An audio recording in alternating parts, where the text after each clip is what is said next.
Vamos a hablar del rey David, el mito detrás de este personaje, porque, tal como dije en un comienzo para los amigos que se van conectando ahora, no hay ninguna evidencia directa a la existencia del rey David, personaje histórico. Tenemos muchos relatos en la Biblia, tal como el rey David, otros relatos más que podemos encontrar en relatos comparados en otras culturas. Por ejemplo, relatos griegos, donde podemos ver similitudes con los relatos en la Biblia, sobre todo en la Biblia hebrea, el Antiguo Testamento. Ujú. Tenemos evidencia como la estela de Teldán, la estela de Mesha, donde algunos arqueólogos por consenso dicen que, dice la casa de David, sin embargo, vemos que las piedras están tan erosionadas que hay otro grupo contrario que dice que la interpretación es muy forzada. Entonces, hasta el día Ujú. de hoy no hay 100% claridad del tal David como rey, como personaje, como figura, pero yo quiero saber detrás el mito. Mm. Por eso te Sí. invité. Pues muchísimas gracias, yo te lo agradezco de verdad de corazón. Sí que es verdad que yo siempre, y tú lo sabes, o sea, admiro muchísimo y respeto muchísimo el trabajo de divulgación que haces, el trabajazo, y sobre todo admiro casi más el aguante que tienes con el hate de algunas personas que te escriben, que madre mía. Pero sí que es verdad, sí que es cierto que a mí siempre me interesa más efectivamente el mito porque creo que realmente es lo que le da su razón de ser, su sentido a esos personajes, ¿no? Entonces, en el caso de David, como ocurre en el caso de tantos otros personajes, sin duda puede haber un trasfondo, un eco, una semilla, un germen de historicidad, puesto que todo mito se ancla en la realidad, en la experiencia real, pero claramente no, eso no genera una verdad religiosa, ¿no? Entonces, claro, yo recuerdo la obra que leí sobre precisamente este David histórico, es el famoso libro David y Salomón de Finkelstein y Silverman. Y claro, ahí analiza, ¿no?, esta idea de que podría haber sido pues, un reyezuelo, ¿no?, de la zona de Judá. Vale, pero, y es a lo que vamos hoy, ¿no? A menos que se transforme en un mito, un personaje o un hecho histórico no puede servir nunca de inspiración religiosa. Y a mí esto siempre me gusta recordarlo y me gusta ilustrarlo con las palabras de Salustio de Mesa, que era un filósofo cínico, ya en nuestra era, siglo IV, V, que lo dijo muy claramente. Dijo, un mito es algo que no ocurrió nunca, pero que sucede siempre. Ujú. Entonces, claro, un personaje como el rey David o como el propio Jesús o un acontecimiento del tipo que sea, tiene que ser necesariamente liberado de su marco histórico específico e introducido en la vida de los fieles contemporáneos a lo largo de la historia. Es decir, la figura del rey David tiene que tener un significado para esas personas. Porque, claro, imagínate que, por ejemplo, en los tiempos de Jesús, ¿no? Si tú en el Ujú. siglo primero en Galilea vives allí, pues claro, si David solamente es, vamos a presuponer que existió y que fue un reyezuelo de Judá, ¿vale? Claro, si simplemente es un señor que gobernó en lo que entonces era Judá hace la tira de siglos, ¿a ti qué más te da? Contrariamente a lo que se suele pensar, la religión antigua era extraordinariamente pragmática. O sea, si algo no era de utilidad para el fiel, pasaban olímpicamente del tema y se generaba otra cosa. Entonces, a esto es a lo que voy, ¿no? O sea, el rey David, ¿tuvo o no tuvo una existencia histórica? Pues no lo sé, no sé si llegaremos a saberlo alguna vez, pero en lo que la historia de la fe y la historia de la religión refiere y significa, es completamente irrelevante porque Ah, no podría influir en la vida de las personas. Entonces, el caso de David recuerda, como bien has dicho, al de otros personajes de probable trasfondo histórico, o si lo preferimos, de posible trasfondo histórico, pero cuya identidad es pura y completamente mitológica. Y pienso, sí, en Odiseo o en Diomedes o en cualquier otro rey de la mitología griega homérica O pienso también en Bilgamesh o Gilgamesh, que Ujú. también, claro, fue rey presuntamente, o eso parece, pero es verdad que David se acerca mucho más a los reyes griegos, ¿no? A los Basilei, que al monarca que es Bilgamesh, que acaba divinizado directamente. Es que en la epopeya de Gilgamesh, al personaje, al héroe, siempre que aparece su nombre se le acompaña del ideograma que señalaba la divinidad. Entonces, ya la epopeya de Gilgamesh, el propio personaje ya recibe un tratamiento divino, aunque luego eso en Divino. la traducción se pierde, lógicamente. Pero aparece el ideograma de la divinidad, ¿no? El rey David nunca ha sido divinizado, pero ha estado cerca. Ha estado cerca, sobre todo en la Edad Media y a inicios de la Edad Moderna, tenías que ver las monarquías europeas, el trato que daban a David y a Salomón. Se convirtieron en el arquetipo de la monarquía. Entonces, claro, eso ha sido muy, muy importante. Ha sido el modelo de las casas monárquicas en la Europa medieval y moderna. Entonces, Ujú. esto sí que hay que dejarlo perfectamente claro para evitar equívocos. O sea, David quizá fue un personaje histórico, pero esa realidad histórica queda absolutamente opacada por su naturaleza simbólica y religiosa, es decir, mitológica. Primero para el pueblo de Israel y más tarde para cristianos y para musulmanes, incluso a día de hoy. Así que, si os parece, hacemos un recorrido por su vida, tal y como aparece representada en la Biblia, para destacar los elementos más Me encanta. significativos que son lo que constituyen el relato religioso, ¿no? Y son los que permiten hablar de David como un personaje mitológico. Ajá, ¿Qué te parece el excelente. plan? Me encanta la idea. Yo voy tomando apunte. Mm, estupendo. Pues lo primero antes de cualquier cosa, dejarlo claro también para que nadie se enfade y para que nadie muestre su enfado en los comentarios, que todos sabemos cómo va esto. Cuando hablamos de mitología, cuando hablamos de mitos, no lo estamos utilizando la palabra como sinónimo de mentira, ¿vale? Porque yo estos días en TikTok, ostras, al hablar del mito de Abraham y del mito de Sem, me ha llovido tela. No es sinónimo de mentira. Un mito, en este contexto, es un relato de naturaleza simbólica que utiliza el lenguaje metafórico, el lenguaje poético, para expresar verdades, o por lo tanto, que son tenidas como verdades, pero que resultan inefables al surgir de la experiencia religiosa. Entonces, un mito no dice lo que es. Un mito lo que hace es interpretar lo que te ha pasado intentando comunicarlo en el lenguaje metafórico. Eso es el mito, ¿vale? Entonces, el tomar un mito como un relato histórico fidedigno, objetivo, es una barbaridad, porque nunca el mito ha sido eso, jamás. Dicho esto que lo tengamos en cuenta. Recordemos cómo comienza todo. Además que es una historia muy bonita. Antes, es que, claro, la historia de David empieza antes de nombrar a David. Se anuncia que Saúl ha dejado de ser digno como rey a los ojos de Dios. Entonces, al comienzo del capítulo 13 del primer libro de Samuel, su hijo, Jonatán, mata al gobernador filisteo y los filisteos se arman para aplacar a los israelitas rebeldes, ¿no? Aquellos que se han levantado en armas contra ellos. Entonces, al verse superados en número, los israelitas salen pitando y dejan tirado a Saúl antes de combatir. Y el rey, al ver que el profeta Samuel se retrasa, que no llega, que los filisteos les están cercando, pues decide ofrecer un holocausto a Yahvé, violando de esa manera la ley contenida en Éxodo 29, 43, 44, según la cual solo los sacerdotes tienen la autoridad para desarrollar la actividad cultual. Es por ese motivo, en el primer libro de Samuel 13-14, cuando el profeta le dice a Saúl que Yahvé ha elegido a otro hombre como caudillo del pueblo. Y en 15-11, el rechazo es definitivo cuando Saúl decide perdonarle la vida a Agag, el rey de los amalecitas, y todo lo bueno que tenía de bienes y de ganados, y no lo entrega al anatema y entrega solamente lo malo, lo que no tenía ningún valor.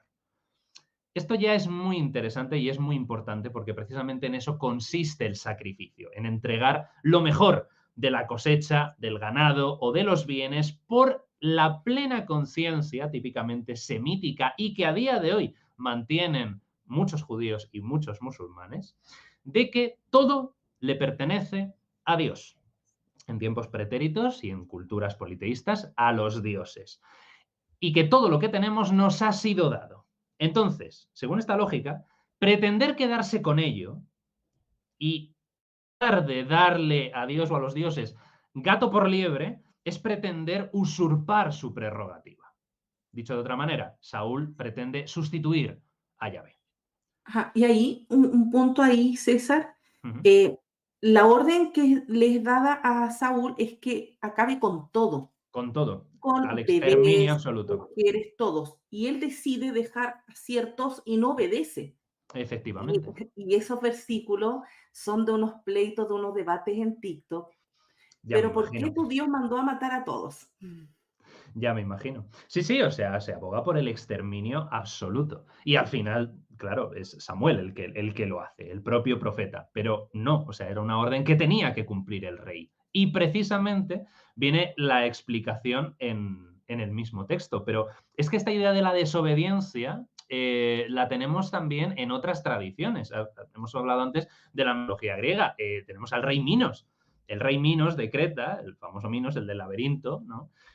Minos quería ofrecer un sacrificio digno a Poseidón, porque lógicamente, o sea, Creta, que sí se sabe que históricamente era una potencia marítima en su momento, claro, en el trasfondo mitológico, Poseidón es el que, con el que hay que estar a bien siempre, como señor de los mares. Entonces, Minos quiere ofrecerle ese sacrificio digno y Poseidón, que se lo agradece, hace emerger del mar a un hermoso toro blanco, ¿no? Así, enorme, brillante, maravilloso, tan maravilloso que Minos, al verlo, decide quedárselo para él, ¿no? Para que forme parte de su rebaño y sacrifica a Poseidón otro toro que él tenía, pero que era significativamente peor. Entonces, Poseidón, también encolerizado, hace algo que no es la muerte, pero ojo, hace que la esposa de Minos, es decir, la reina de Creta, Pasífae, sienta una profundísima e inevitable atracción sexual por el animal. Hasta el punto de que sueña con él, tiene fantasías con él, o sea, no puede vivir sin él, o sea, necesita acostarse con ese animal. Y con la ayuda de Dédalo, que será el que más tarde construya el famoso laberinto, se hace un armazón que imita una vaca, dentro de la cual se puede meter para mantener relaciones con el toro. Y de ahí nace el Minotauro. Ese es el castigo de Poseidón, precisamente porque Minos no le desobedece de forma directa, pero sí lo hace de forma indirecta. De, oye, te pido un sacrificio, yo te doy este toro para que me lo sacrifiques y te quedas con el toro y me cambias aquí y por lo tanto no cumples mi voluntad, ¿no? Pues el castigo es el Minotauro. Otro ejemplo muy famoso, el de Prometeo. Prometeo que engaña a Zeus, ¿no? En el sacrificio de un buey, que hace dos montones y en uno pone la piel, la carne y las vísceras que oculta en el vientre del buey y en el otro amontona los huesos pero los recubre de grasa, lo que les da un aspecto muy apetitoso. Y entonces le dice a Zeus que elija cuál de los dos montones se van a tomar los dioses y el otro sería para los hombres. Entonces, claro, Zeus, engañado por el aspecto, elige la grasa y lógicamente se enfada, se cabrea con Prometeo cuando ve que solamente era huesos. Así que les arrebata a los hombres el fuego para que no puedan cocinar ni la carne, ni las vísceras, ni nada de lo que se iban a comer, ¿no? Y de ahí que Prometeo fuese a robar el fuego y que acabara encadenado en las montañas del Cáucaso, como todos sabemos, ¿no? Entonces, claro, todo esto que pretende esa figura, en el caso de Minos, el propio rey, en el caso de Prometeo, el benefactor de la humanidad, claro, igual, en el caso bíblico, Saúl no solo pretende usurpar el lugar de, en este caso, los dioses o Yahvé, al quedarse con lo bueno, sino que en el caso de Saúl sí que hay una desobediencia deliberada de la orden directa de entregar todo lo amalecita al exterminio, en efecto. Y entonces recordamos que Saúl pretende excusarse, ¿no? Diciendo que eso lo había apartado para entregarlo en holocausto, pero Samuel se lo reprocha. En el primer libro de Samuel, en 15:22, le dice, ¿acaso se complace Yahvé en los holocaustos y en los sacrificios como en la obediencia de su palabra? O sea, mejor es obedecer que sacrificar. Es mejor la docilidad, ¿no? Y esto los musulmanes lo van a tener muy en cuenta. Piensa que precisamente esa idea de Islam, etimológicamente, eso es la entrega absoluta, la sumisión en este sentido, ¿no? La obediencia total a la voluntad de Dios. Me pliego ante esa voluntad. Dice, mejor es la docilidad que la grasa de los carneros. Y termina diciendo algo que es fundamental. Dice, porque has rechazado la palabra de Yahvé, esa va a ser la razón última, ¿no? Porque has rechazado la palabra de Yahvé, Él te rechaza a ti para que no seas rey. Entonces la sentencia es firme, absoluta. Y aunque Saúl trata de disculparse, intenta convencer a Samuel de que hable con Yahvé para que le perdone, no hay nada que hacer. El rey ha sido rechazado por Yahvé como monarca, es decir, como su representante ante el pueblo, y le ha dado el reino, en palabras del propio Samuel, a otro mejor. Ahora bien, esto es lo más curioso y lo más interesante del asunto. Saúl va a seguir obteniendo victorias militares, que en último término dependen de Yahvé Sebaot, y Saúl va a seguir reinando, pero ya es un rey ilegítimo. Ocurre exactamente lo mismo que en la mitología egipcia Set con Osiris. Quien está en el trono es ilegítimo y por lo tanto el reino padece las consecuencias de esa ilegitimidad. ¿Cuál es la diferencia entre Saúl, David, Set, Osiris? Bueno, la diferencia fundamental, hay muchas diferencias, pero la diferencia fundamental, ¿cuál es? Que el verdadero rey, en el caso de Saúl, en el caso de la Biblia hebrea, el verdadero rey va a estar al servicio del falso rey. Pero para eso todavía falta.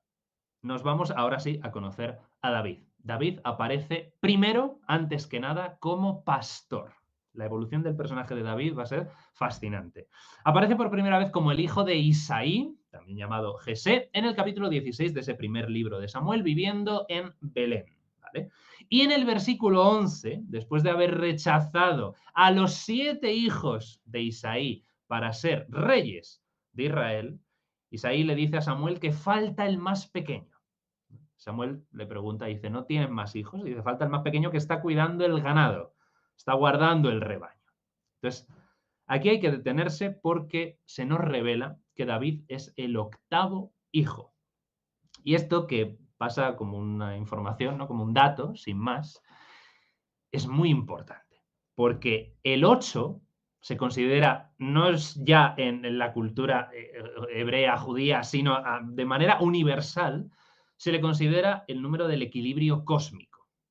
Claro, analicemos la situación. En ese momento, Israel se encuentra descabezado, porque no cuenta con un rey legítimo y tiene que ser David el que ponga el orden, pero para eso falta. Es un orden que debe ir construyéndose y solamente cuando el 8º hijo asuma el trono será cuando se instaure ese orden.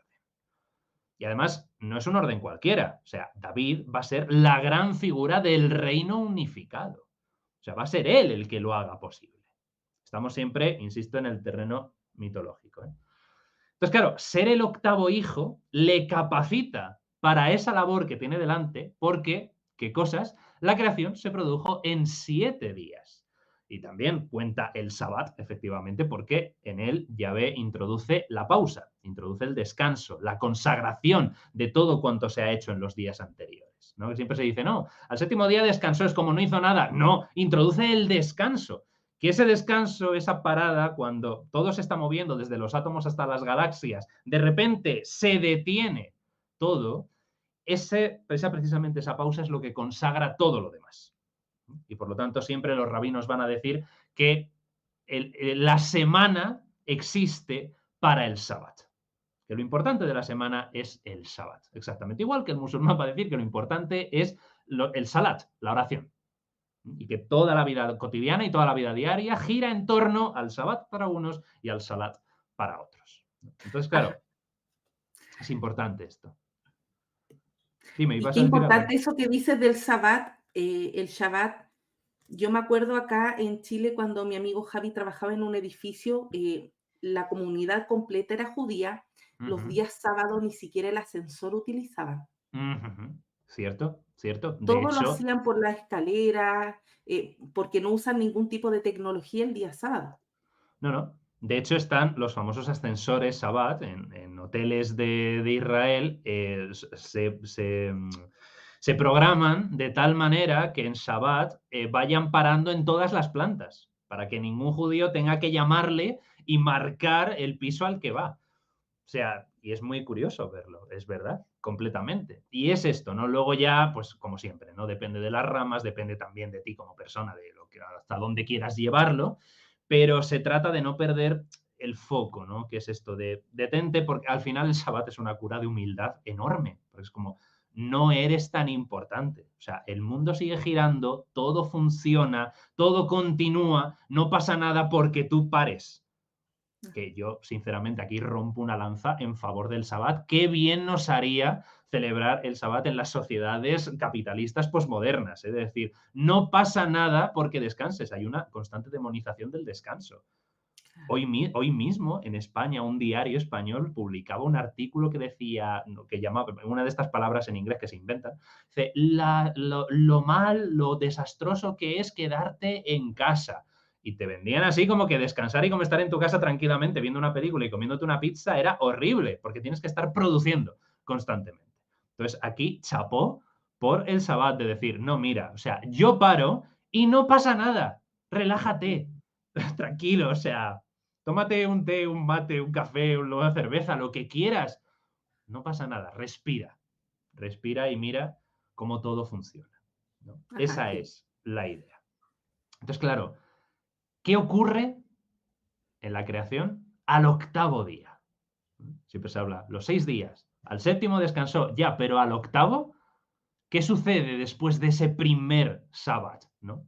Pues sucede ni más ni menos que la vida misma, porque el orden que Yahvé ha creado se pone en marcha, ya todo armonizado, todo equilibrado, ya está todo hecho, pues ahora a funcionar, ¿no?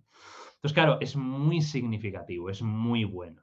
8 también, claro, por eso se le da ese simbolismo, ¿no? El 8 es el número de las direcciones cardinales a la que se añaden las direcciones intermedias. Es el número de la rosa de los vientos. Y tradicionalmente, además, en simbología, un símbolo muy célebre, especialmente en Oriente, aunque en Occidente también se ha realizado, el símbolo de la rueda. Siempre que en simbología aparece una rueda, suele tener 8 ejes, ¿no? Desde la rueda del año de las 8 fiestas principales del calendario celta hasta la más famosa rueda del Dharma, ¿no? Y el noble camino óctuple del budismo. Entonces, además, también en la mitología china, el espejo en el que se contempla la diosa del sol Amaterasu tiene precisamente 8 lados. Y es desde ese espejo desde el cual proyecta su luz que vuelve a iluminar el mundo, ¿no? Que se había sumido en las tinieblas, ¿no? También en la India hay representaciones del lingam, ¿no? Que es la representación anicónica del dios Shiva.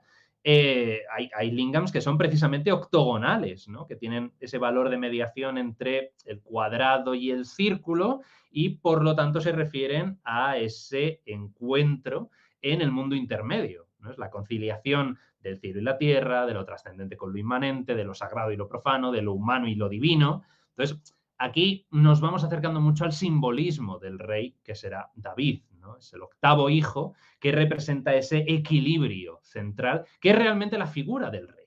El rey Ajá. funciona precisamente como eso, como una unión entre lo divino y lo humano. Me estoy adelantando un poco, pero es importante ver esto, ¿no? Porque realmente esa es la esencia de su figura. Pero es que además se nos dice otra cosa sobre David. En el primer libro de Samuel, en 16:11, que además de ser el octavo hijo, está guardando el rebaño. Es decir, David es pastor. Y esto es fundamental y que nadie lo olvide. David como pastor es la imagen de Dios como pastor. ¿Qué dice el Salmo 23? Ya ves, mi pastor, nada me faltará. ¿No? En delicados pastos me hará descansar, aguas de reposo me pastoreará, confortará mi alma, etcétera, etcétera. ¿No? Ajá. También la literatura profética, Isaías 40:11, ¿no? Dice, como pastor apacentará el rebaño, llevará en sus brazos a los corderos, en su seno, ¿no? Los cuidará, los protegerá. En Jeremías 31:10, oíd la palabra de Yahvé, naciones, hacedle saber las cosas que están lejos, y decir, el que esparció a Israel lo reunirá y lo guardará como un pastor a su rebaño. Entonces, Abel es pastor, los patriarcas son pastores, Moisés era pastor, David es pastor. Claro, todos ellos son la imagen del Dios pastor que conduce a su rebaño, que vela por él, que lo protege. Porque como Dios delega una parte de su autoridad en el jefe temporal y religioso, ese es el pastor del pueblo, porque está en representación del verdadero pastor, que es Dios. Los jueces han sido pastores del pueblo de Dios, según el segundo libro de Samuel, en 7:7, y David era pastor de ovejas a quien Dios hace caudillo del pueblo. Entonces, en esto, Israel no está haciendo otra cosa que seguir las tradiciones religiosas típicas de los pueblos vecinos en Egipto y Mesopotamia. Y, sin embargo, esto también es importante señalarlo, hay una diferencia importante. El Tanaj, la Biblia hebrea, no otorga el título de pastor al jefe y particularmente al rey más que de una manera secundaria, completamente secundaria, en el sentido de que él es el pastor únicamente elegido por Dios, que es el verdadero propietario del rebaño. Es decir, es un representante del verdadero pastor. Se le llama pastor, pero es un pastor en ese sentido, secundario. Precisamente por eso, durante el reinado del rey Ahab, un profeta puede estigmatizar la infidelidad al yavismo del rey con las palabras recogidas en el primer libro de Reyes, en 22:17. Dice, he visto todo Israel disperso por las montañas como un rebaño que no tiene pastor. Entonces, el rey no es aquí pastor ni por naturaleza ni por derecho divino. Entonces, los propios profetas, Jeremías o Ezequiel, también levantan actas del fracaso de los pastores de Israel en su ejercicio y anuncian, como profetas que son, pastores fieles o incluso ya directamente la intervención directa de Dios que asumirá personalmente el cuidado de su rebaño que sus representantes no han sabido conducir.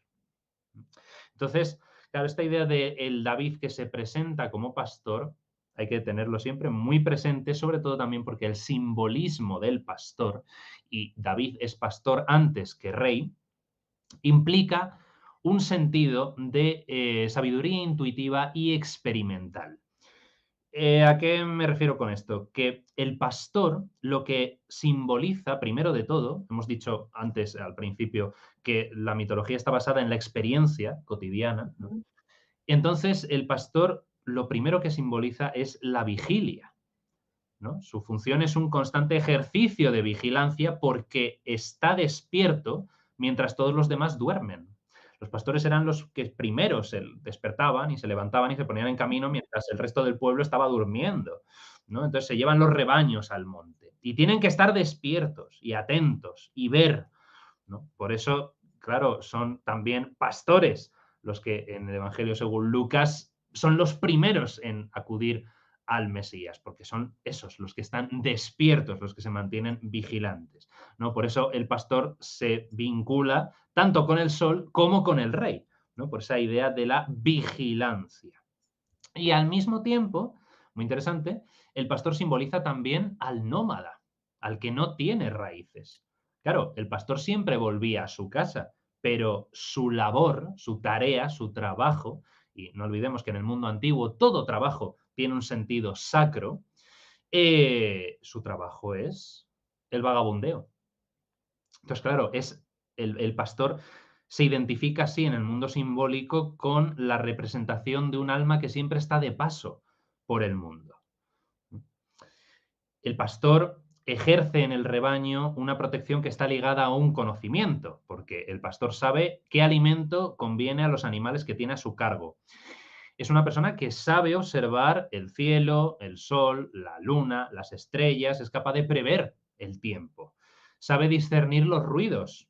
Oye venir a los lobos y oye balar a la oveja descarriada. Entonces, es esa suerte de conocimiento intuitivo, ¿no? De sabio natural, porque no es una sabiduría de libros, no es un erudito. De hecho, el pastor en todas las tradiciones se presenta siempre como personas sencillas, ¿no?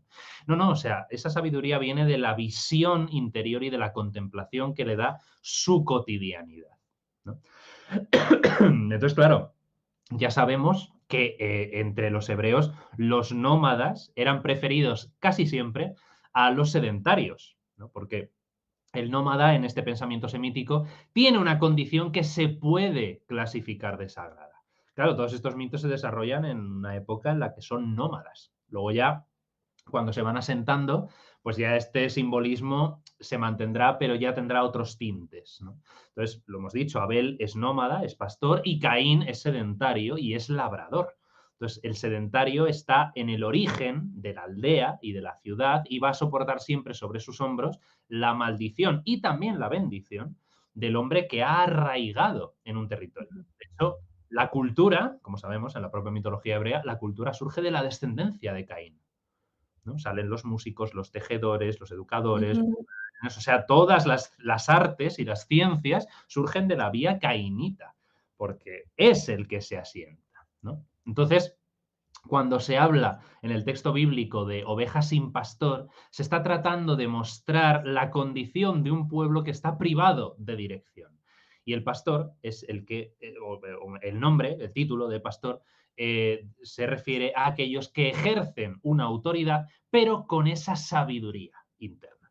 Por lo tanto, por eso siempre el título de pastor no siempre se aplica a todos los reyes, ¿no? El momento en el que el rey pierde esa capacidad de dirección, pierde esa sabiduría, pierde esa armonización con el mundo que le rodea, ahí ya deja de ser pastor.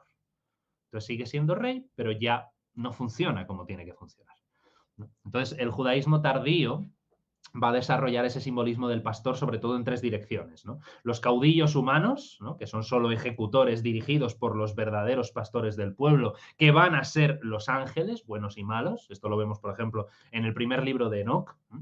Luego tiene también el simbolismo del pastor rebaño, que ya no se limita solamente a las relaciones entre el pueblo de Israel y su Dios, sino que Dios se convierte también en pastor de la humanidad entera, como aparece, por ejemplo, en Eclesiástico 18:13, y también se enfoca muy especialmente en la espera de un nuevo pastor que va a desembocar en el mesianismo de los Salmos de Salomón, que en el 17:45 canta que el Mesías apacienta el rebaño del Señor en la fe y en la justicia. Entonces, como vemos, estos dos últimos aspectos, Dios como pastor de la humanidad y el Mesías apacentando el rebaño, van a ser claves, lógicamente, para la posterior simbología cristiana del buen pastor. ¿Verdad? Es heredero directo. No, no tenía otra opción, no había escapatoria. No se podía realizar un simbolismo distinto, ¿no? Claro, en las civilizaciones asirio-babilónicas, ¿no? Que tan importantes resultan, sobre todo a la hora de hacer mitología comparada, el símbolo del pastor va más allá. No es una representación de Dios en una figura humana, sino que ya el pastor adquiere una significación cósmica, ¿no? Porque el propio título de pastor ya no es que se aplique al rey, es que se aplica a un dios, al dios Tamuz. Dumuzi. Dumuzi, efectivamente, ¿no? Es el pastor de los rebaños y estrellas, ¿no? Es el dios de la vegetación, es el dios que muere y resucita. Entonces, hay un mitógrafo, Alexander Crabb, que recuerda que Tamuz está, y dice que es importante no olvidarlo, que Tamuz está ligado en un amor pasional con Istar, o Dumuzi y Nana, o Adonis y Afrodita, o Osiris e Isis, ¿no? Hace estos equivalentes de parejas. Y plantea una cuestión interesante, que dice que sus relaciones evolucionan como las fases de la luna, que es una relación basada en una serie de desapariciones y de reencuentros, ¿no? De desaparición y de regreso. Entonces, durante el oscurecimiento, el pastor desempeña el papel del psicopompo, ¿no? Del transportador de almas, que las fuerzas cósmicas son sus rebaños y él se presenta como ese pastor perfecto que mantiene el orden, y que de hecho en la epopeya de Gilgamesh va a ser un pastor el que va a encontrar al salvaje Enkidu y se lo va a decir a su rey. Por lo tanto, el responsable último de que Gilgamesh y Enkidu se conozcan será ese pastor, que es el que vela por el orden fuera de las ciudades. Por eso en la mitología babilónica, precisamente del poema de Gilgamesh, es muy interesante. Quien mantiene el orden en la ciudad es el rey, quien mantiene el orden fuera de la ciudad es el pastor. Figuras equivalentes, es fantástico. Pero sin ninguna duda es la mitología grecorromana la que más nos aporta personajes míticos pastores. Tenemos a Apolo, a Pan, a Orfeo, el príncipe troyano Paris también pasa una temporada como pastor, Endimión, el amante de Selene, también es pastor, también Orfeo aparece en el mundo romano como un pastor, es un pastor y su mujer quienes crían a Rómulo y Remo, y por encima de todos el dios pastor, que es Hermes, especialmente el Hermes crióforos, el Hermes portador del carnero, el señor de los rebaños, el que lleva un carnero sobre los hombros, que es una imagen que, como sabemos, se volvió muy importante en el arte cristiano primitivo, precisamente porque hubo una adaptación perfecta, ¿no?, de ese Hermes portador del carnero con el Cristo buen pastor. Entonces, claro, en la mitología hebrea, como en todas las demás, el hecho de que David, antes que rey, sea pastor, exactamente igual que le ocurre al príncipe Paris en Troya, claro, no es casualidad. Es una muy poderosa metáfora religiosa. Es el pastor el que guía y cuida a su rebaño. Es el vigilante y es el sabio. Es el delegado de Dios o de los dioses en la tierra y también representa, también es importante, el cambio de la sociedad cazadora-recolectora a una sociedad de corte pastoril donde los animales ya se han domesticado y se ejerce un dominio sobre ellos. Una pregunta, César. ¿Y Sí, dime. esto luego tiene relación con Jesús, que también viene a ser un pastor? Y curiosamente, muere y resucita así como este pastor que proviene del panteón sumerio que es Dumuzi. Completamente, completamente. O sea, no hay absolutamente ninguna duda. Es un ejercicio de mitología comparada clarísimo. Y de nuevo, que nadie se ofenda. O sea, la historia de la humanidad ha funcionado así. No es que, pero entonces se copiaron y tal. O sea, no es que se copiaran, es que la experiencia religiosa ha sido esencialmente la misma a lo largo de toda la historia de la humanidad. Porque los seres humanos somos seres humanos en todas partes y nos hemos comportado más o menos igual en todas partes. Entonces, claro, en todas partes había pastores, en todas partes había reyes o gobernantes, en todas partes había...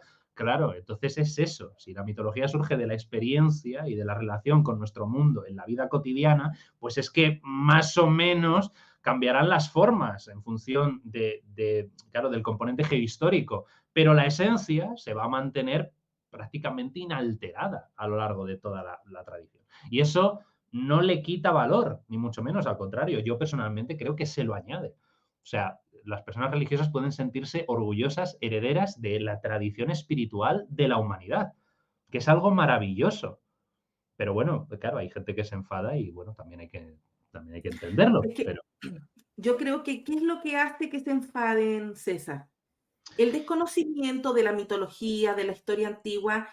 Ellos cuando van a la iglesia, porque yo fui cristiana y también iba a la iglesia, te uh-huh, enseñan que Jesús es el único pastor y es el único Dios que muere y resucita. Entonces, cuando luego te encuentras con estos relatos donde hay paralelos, esa impresión causa cierto rechazo porque es algo que no te lo enseñaron.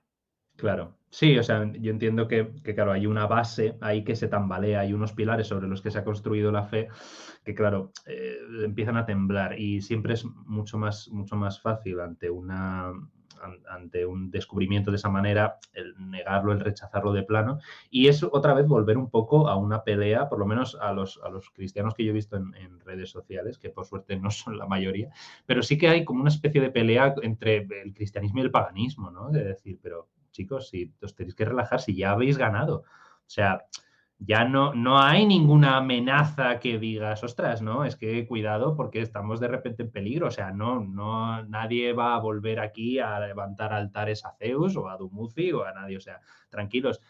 Es más, este conocimiento lo que permite es desarrollar una fe más madura, una fe más adulta.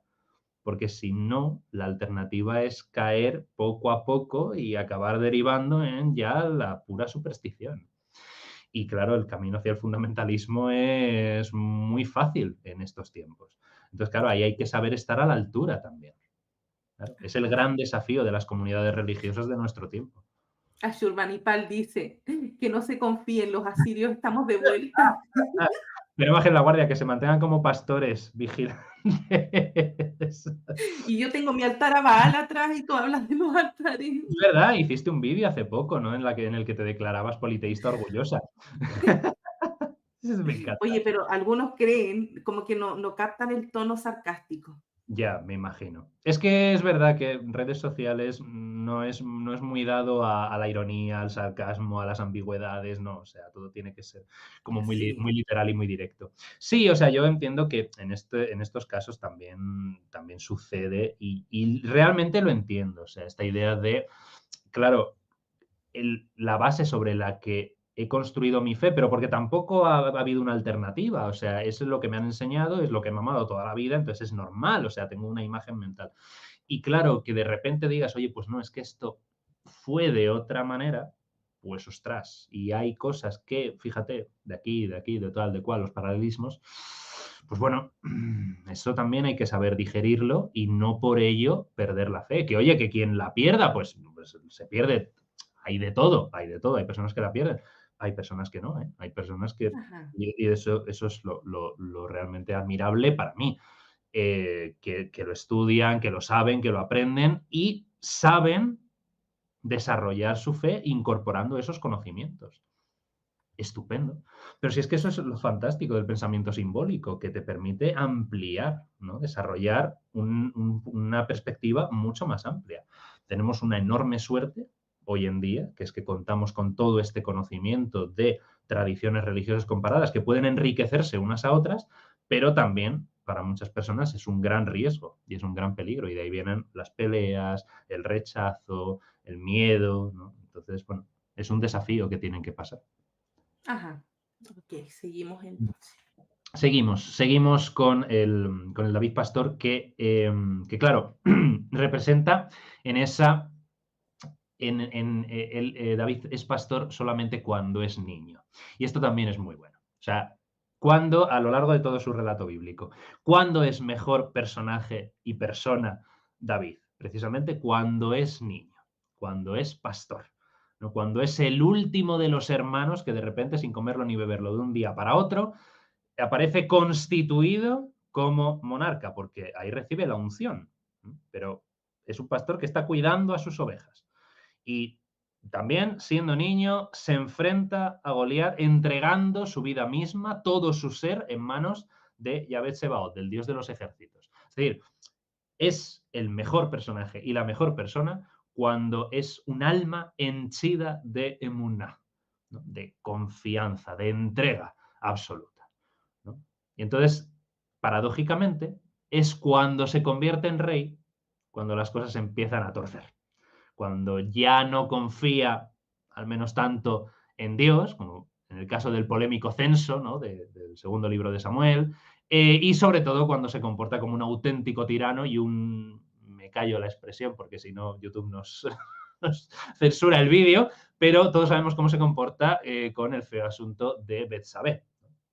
Pero antes de su etapa como rey, tiene ahí ese periodo intermedio entre pastor y rey, que es cuando pasa un tiempo al servicio de Saúl. Y aquí aparece su segunda función, que complementa enormemente la primera. Además de pastor, David es músico.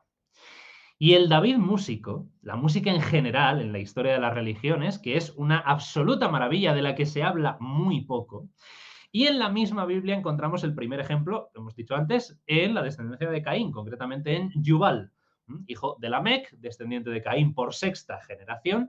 De él dice Génesis 21 que fue el padre de todos los que tocan la cítara y la flauta. Es decir, Yubal es el patrón de los músicos. Por cierto, y aquí me vas a permitir que barra un poquito para casa, en el monasterio del Escorial, en los frescos de la biblioteca de Felipe II, se encuentran en una de las pechinas, por supuesto, todos los personajes dedicados a la música, entre los que está el propio Yuval, además de Orfeo, de Anfión, de otros grandes personajes músicos de la mitología, entre ellos se encuentra el propio Yuval. Claro, música tenemos también con Miriam, con la primogénita y hermana mayor de Aarón y Moisés, que cantó y bailó junto a otras mujeres tras el paso del Mar Rojo, según Éxodo 15, ¿no?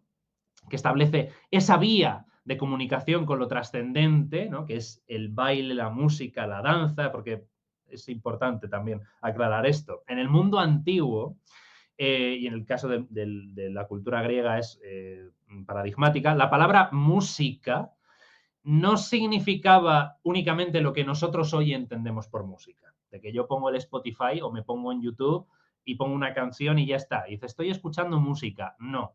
La música en el mundo antiguo era eso, lo que es la música propiamente dicha, más el canto y el baile. Es decir, se hacían las tres cosas a la vez. Y si no, no es música. Esto es importante. Y eso es lo que hace Miriam y que algunos rabinos han considerado interpretar como la tercera vía, ¿no?, de esa comunicación con lo trascendente junto a la sacerdotal y la profética, que son las vías que representan sus hermanos. Aarón para la sacerdotal y profética Moisés. Entonces serían esos tres. Otro caso de música importante, el Cantar de los Cantares. Es la canción de las canciones. O sea, son canciones de amor porque el amor tiene que ser cantado. Fijémonos en la India, en Krishna, ¿no?, que pasa su adolescencia, su primera madurez, entre, tampoco es casual, pastoras. Claro, Krishna también es un dios de pastores y ellas son las célebres gopis, ¿no?, con las que tiene amores. Precisamente por eso es llamado Krishna Gopinath, que es el seductor de las gopis, ¿no? Es el amado seductor de las gopis porque es la encarnación de Dios, ¿no?, según la tradición bhakti, que se desarrolla en esos amores trascendentes, que es el tema más profundo de la teología, a través de la música, ¿no?, del baile, de la danza. Ese amor representa la unión del alma con lo divino, ¿no? Krishna al final es el avatar del gozo, del disfrute, del amor, y el sonido de su flauta, ese Krishna pastor siempre se le representa con una flauta dulce, ese sonido de su flauta es la llamada de Dios a las almas y el amor que mantiene especialmente con la pastora Radha es la unión del alma con lo absoluto, del amado y de la amada, que es amor a través de la música y la música como instrumento de unión del ser humano con lo divino. Es fascinante. Los salmos se cantan. De hecho, al terminar la cena, Jesús y sus discípulos, según Marcos y Mateo, cantan los salmos de alabanza prescritos, del 113 al 118, que es lo que se conoce como el Halel en la tradición judía. De ahí viene precisamente la palabra aleluya, ¿no? Es alabanza a Yahvé, ¿no? Es el cántico. Hay que cantar los salmos, ¿no? Según los Hechos de los Apóstoles 16 y 25, cuando Pablo y Silas están en la cárcel, en Filipos, empiezan a cantar himnos a Dios y eso provoca un terremoto que abre las puertas de las celdas y suelta los cepos de los presos y pueden salir libres. La música libera a los hombres, ¿no? En la mitología griega, el gran músico sin duda es Orfeo, el que con su música amansaba a las fieras y hacía incluso que las rocas y los árboles llorasen conmocionados. La música se ha considerado siempre la vía más elevada para la trascendencia, ¿no?, porque provoca un cambio de orden. O sea, tú te pones la música y, de hecho, fíjate hasta qué punto es esto cierto, que incluso cuando estás en un estado de ánimo y tu cerebro o tu cuerpo o alguna parte de ti, que no sé muy bien cuál es, quiere que mantengas ese estado de ánimo, es decir, que el orden se mantenga, ¿a qué te fuerza? A ponerte la misma canción o la misma música una y otra vez constantemente y la escuchas y la escuchas y la escuchas. Y eso es precisamente porque tú, a nivel inconsciente, quieres mantener ese estado de ánimo. Y lo haces a través de la música. Cuando tenemos una ruptura amorosa, ¿qué ocurre? Cuando estamos ahí, ¡ah, qué desgracia, que me ha dejado, que no sé qué, que no sé cuántos! ¿Qué nos ponemos? Música triste, música de lamento, de dolor. ¿Por qué? Porque armoniza con nuestro estado, con nuestro orden, ¿no? Pero al mismo tiempo la música también es capaz de cambiar el orden. Por eso se dice que cuando estás atravesando una mala etapa, ¿no?, un mal estado de ánimo, que tienes así tendencias depresivas, no depresión, esto ya es más grave, pero sí, cuando estás como alicaído, ¿no?, desanimado, que te pongas música y que cantes y que bailes. Y entonces el orden cambia. ¿Cómo cambió el orden con la música en la Biblia hebrea? Recuerdo a todos que las murallas de Jericó cayeron al son de las trompetas. Entonces, claro, es esto, la música. Volviendo a David.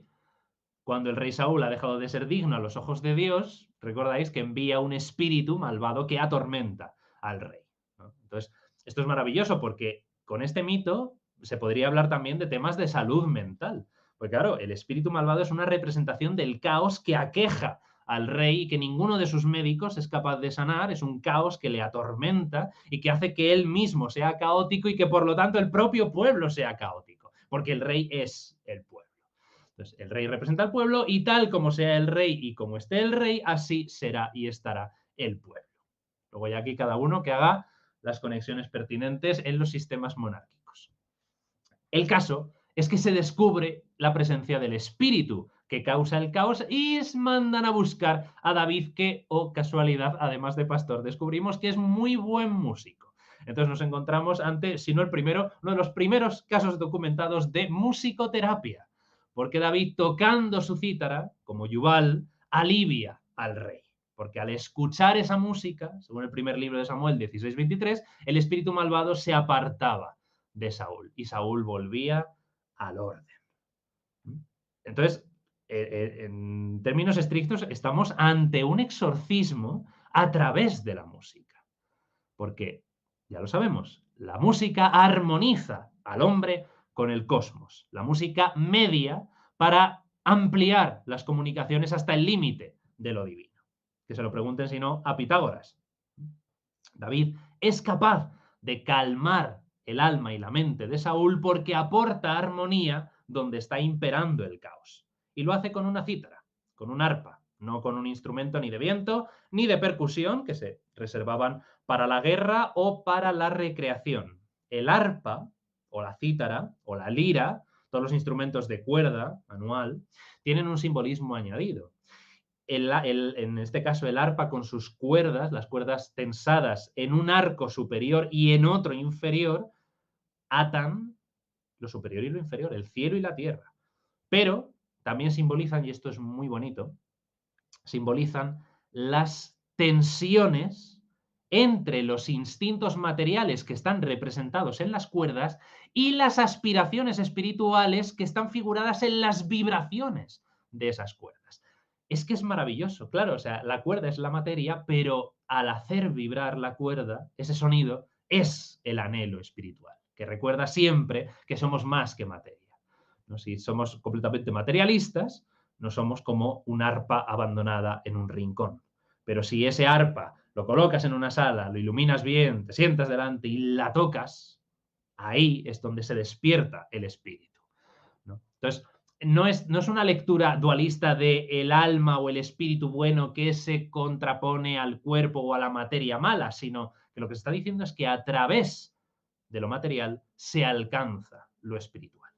Entonces, la música de cítara está enseñando que lo material no se supera dejándolo de lado, rechazándolo, abandonándolo, sino viviéndolo y experimentando hasta las últimas consecuencias. Solamente David, tañendo la cítara, esas vibraciones de las cuerdas, puede apelar al espíritu maligno que habita en Saúl. Espíritu con espíritu, a través de la materia. Entonces, la materialidad no es un obstáculo para la espiritualidad. Eso habría sido algo completamente, sí, herético, entiendas el término, para un pensamiento semita, donde no hay división entre lo material y lo espiritual, o entre el alma y el cuerpo, como queramos llamarlo, ¿no? Entonces, la materia, desde una perspectiva de un pensamiento simbólico semítico, es una condición bendita y también inevitable. Y como es voluntad divina, puesto que todo es voluntad divina y tener un cuerpo también lo es, tener un cuerpo es también un honor y un privilegio que el ser humano tiene que asumir y tiene que agradecer de corazón. Entonces, la materia, según este planteamiento, no aleja en ningún caso de Dios, sino que es el camino para regresar a Él. Ese es el David músico, el David arpista, el que es capaz de devolver el orden a un alma atormentada. Y cuidado, no es el rey músico, no es como el emperador Nerón que en el mito estaba así también tocando la cítara mientras Roma ardía. No, no es el rey músico, es el músico que se convierte en rey, lo que le Ajá. hace mucho más interesante. Es exactamente igual que Krishna. Krishna es músico y luego se convierte en rey. En mitologías del mundo, pues entre los griegos se atribuye la invención de la música a Apolo, a Cadmo, a Orfeo, a Hermes, a Anfión, a Pitágoras también. Entre los egipcios, a Osiris o a Ptah. Entre los hindúes, a Brahma.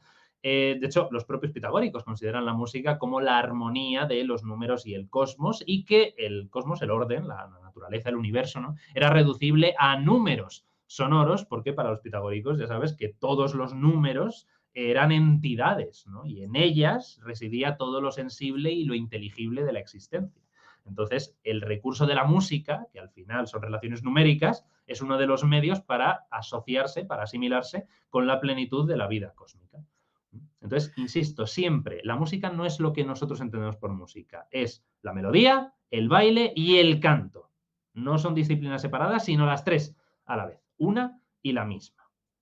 Entonces es muy importante. Entonces, claro, desde esta perspectiva nos podemos imaginar, y yo incluso diría, deberíamos imaginarnos a David junto al lecho de Saúl, no solo tocando la cítara, sino también Bailando. cantando y bailando.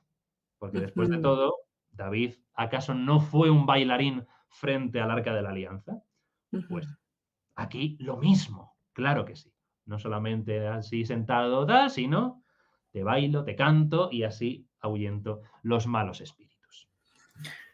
César, ¿qué opinas respecto a algunos académicos dicen que en todas estas capas redaccionales no habría un David, sino son más de dos o tres David distintos, así como sucede con Isaías? Pues que me lo creo, vamos a decirlo así, me lo creo perfectamente. Porque fíjate, a nivel histórico podría haber 2 o 3, pero a nivel mitológico hay 5. Ah, ok. Claro, está el David músico, el David primero el David pastor, el David músico, el David contra Goliat, el David rey y el David como figura mesiánica. Ujú. Son Estaría 5 el David guerrero. Davides, ¿eh? Claro, es que ahí está la cosa. Porque además es muy interesante, porque fíjate que David como pastor tiene ese momento, ¿no? De la infancia de que no, está cuidando los rebaños, pero le unge, pero ya no le volvemos a ver como pastor. David Ajá. músico tiene este momento de, no, la cítara con Saúl, el espíritu y tal, pero y luego ya no le volvemos a ver como músico. Luego ya sí, la tradición dirá, no, que compone los salmos y tal, pero eso es la tradición. En el texto bíblico no aparece como tal. Así que nada, David contra Goliat es David contra Goliat. Luego matará más gigantes, pero es ese momento exacto. Y luego David como rey y como figura mesiánica. Pero ves que los papeles nunca se entremezclan. A lo largo de toda la historia Ajá. mitológica de David, son como perfectamente enclaustrados, por así decir, ¿no? O sea, cuando es pastor, es pastor. Cuando es músico, músico. Cuando es rey, es rey. O sea, a cada cosa lo suyo, ¿no? No Ujú. va ahí entre mezclas entre unas y otras. No, no, no. O sea, es eso muy bueno. Por eso te digo que hay 5 Davides en mitología, por lo tanto, no me extrañaría en lo más mínimo que en las sucesivas capas redaccionales de los libros de Samuel y de Reyes hubiera más de un David. O sea, Claro. sería lo más Y normal y lo justamente más habla de natural. esto, lo que tú estás hablando, que el David pastor no es el mismo que el David guerrero. Y ahí es cuando van viendo en las capas redaccionales que en distintas etapas se escribe de diferente personaje. Claro, efectivamente. Es lo más fácil. De hecho, fíjate, haz una comparativa muy sencilla entre el David que aparece en la historia deuteronomista, ¿no? En los libros de Samuel y un poquito Reyes, con el David del cronista, de los libros de crónicas. No tiene casi nada que ver. Ahora hablaremos también de eso.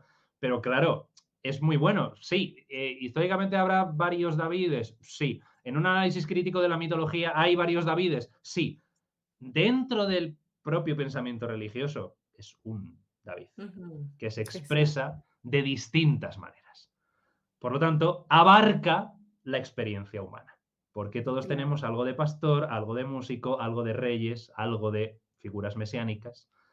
Por eso es tan bonito, precisamente, porque abraza todas las posibilidades humanas. Me estaré adelantando con esta pregunta o lo vas a tratar más adelante. Sandrita pregunta A ver. sobre esta figura, el David físicamente descrito en la Biblia, Mm, si es sí, un no, la verdad, símbolo, significa ya. algo.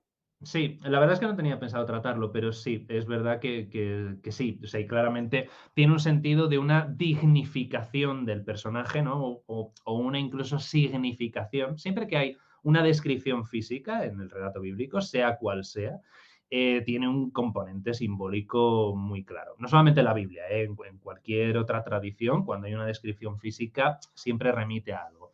En este caso, no iba a hablar del propio David, pero sí iba a hablar de Goliat, porque Goliat aparece como un gigante, ¿no? Pues es más o menos la equivalencia. Claro, el presentar a David como algo distinto de sus contemporáneos, ¿no? Como algo que llame la atención, de hecho el propio Goliat se sorprende de que David sea guapo, ¿no? Entonces le dice, como tú, ¿no? Siendo así agraciado, vienes aquí a pelear, ¿no? Entonces hay un componente interesante. Es para dignificar al personaje, para bien o para mal. En el caso de David es para bien, lógicamente, porque estamos en el periodo de la construcción del personaje, de la historia deuteronomista, donde el personaje tiene que quedar bien. Luego ya vendrá y todo se irá al carajo, como sabemos, pero en esa primera construcción, ¿no? Del pastor, músico, contra Goliat y demás, aquí se está construyendo la parte, entre comillas, buena del personaje. Entonces, cuando se le describe físicamente, es precisamente para eso, para resaltarle sobre el resto de sus contemporáneos, porque se le está anunciando que va a ser el rey, va a ser la cabeza del pueblo y por lo tanto tiene que destacar. Entonces, una manera, un recurso estilístico no muy habitual, pero sí utilizado, es precisamente una descripción física que llame la atención. Entonces, ahí está el punto. Entonces, claro, la carrera de David en la corte de Saúl es interesante, porque cuando Israel está en guerra con los filisteos, Isaí envía a David al campo de batalla para ver cómo están sus hijos, ¿no? Los hermanos mayores de David, y para llevarles algo de comer. Y es ahí cuando escucha el desafío de Goliat. Es decir, básicamente David se entera de casualidad.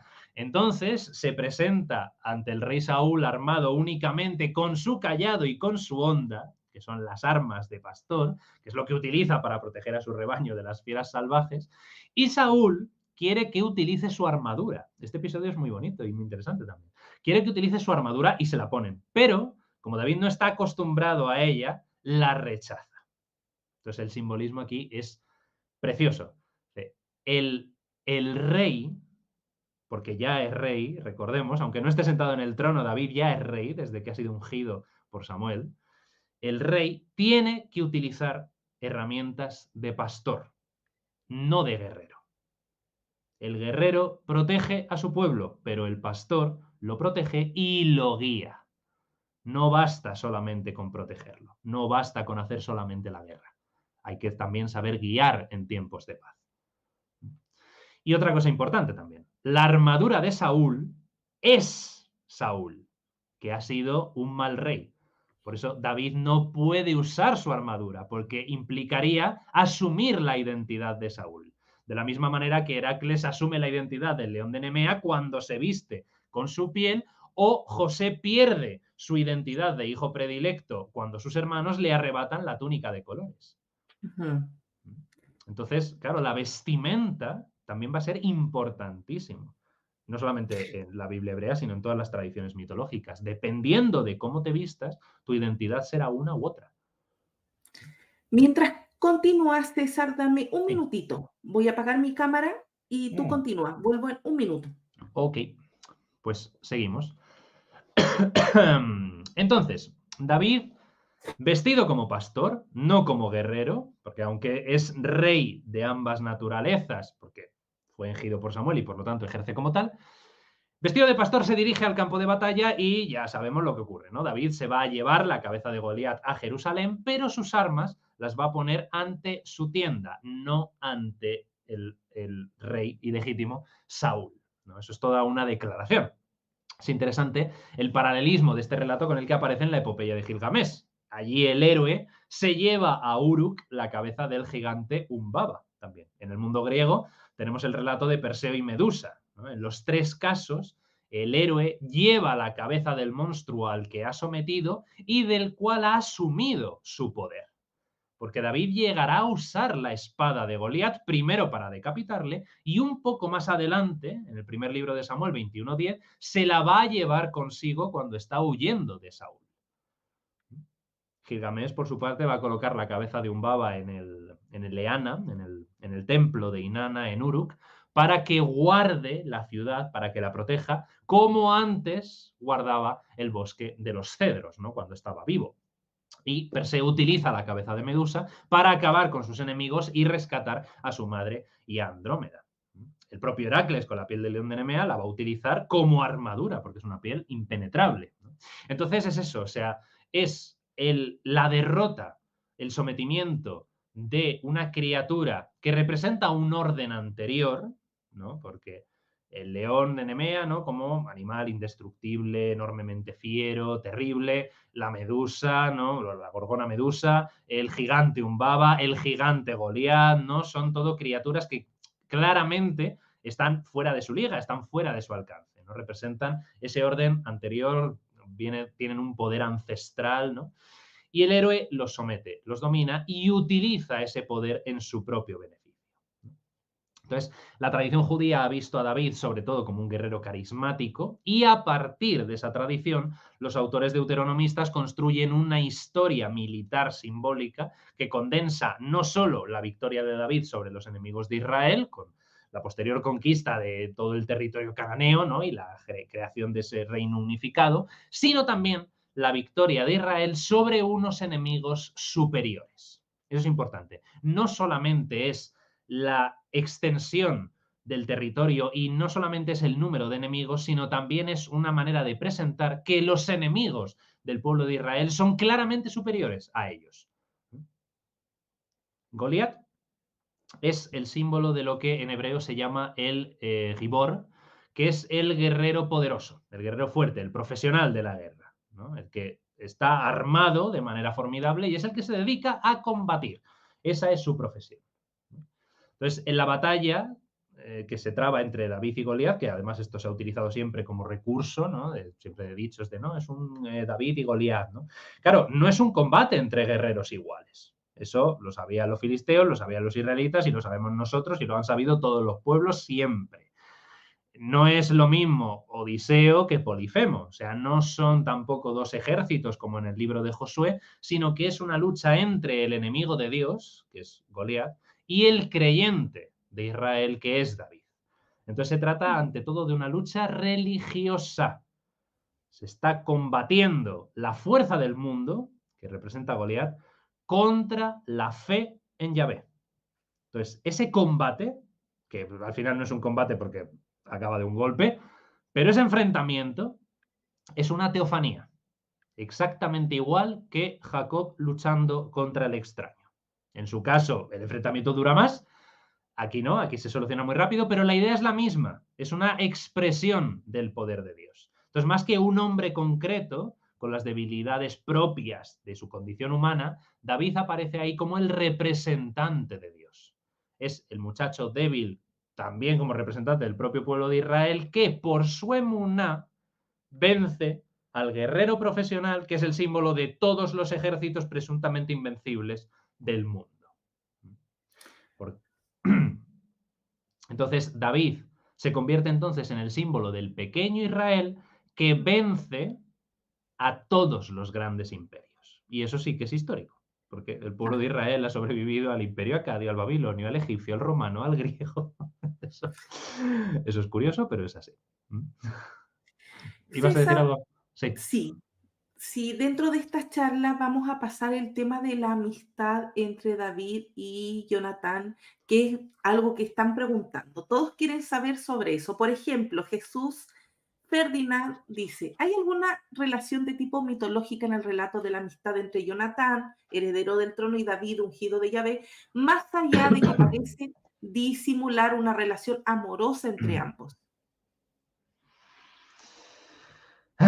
Claro, es complicado. Aquí yo la verdad es que he escuchado de de las dos posturas, ¿sabes? O sea, tanto los defensores de que sí, de que hay ahí una relación homosexual, además también tapada con el matrimonio de David con Mical, ¿no? Y un rechazo de Saúl a su propio hijo por haberse enamorado de David y que al final tal. Y todo lo contrario, que es simplemente una relación de camaradería siguiendo el modelo de las relaciones de camaradería de la antigüedad.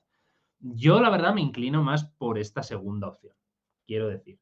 O sea, no hay, al menos que yo sepa, una referencia lo suficientemente clara como para inferir una relación homosexual entre ambos, ni entre ninguno de los otros personajes que tienen la misma relación en otras tradiciones.